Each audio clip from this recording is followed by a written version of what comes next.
In today's video, I will walk you through how to use texture random particles in Krita.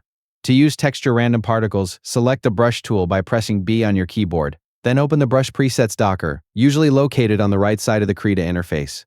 In the search box, type texture random particles. Once the texture random particles brush preset appears, click it to select the brush. Next, adjust the brush size from the top toolbar.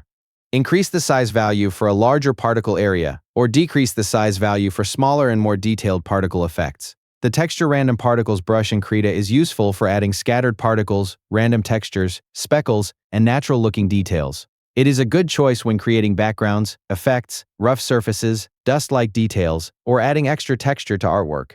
Use a larger brush size when covering bigger areas with particles, and use a smaller brush size when adding fine details and precise effects. After selecting the texture random particles brush and adjusting the size, you can start applying particle texture effects to your artwork in Krita. And that's how to use texture random particles in Krita. Thank you for watching the video.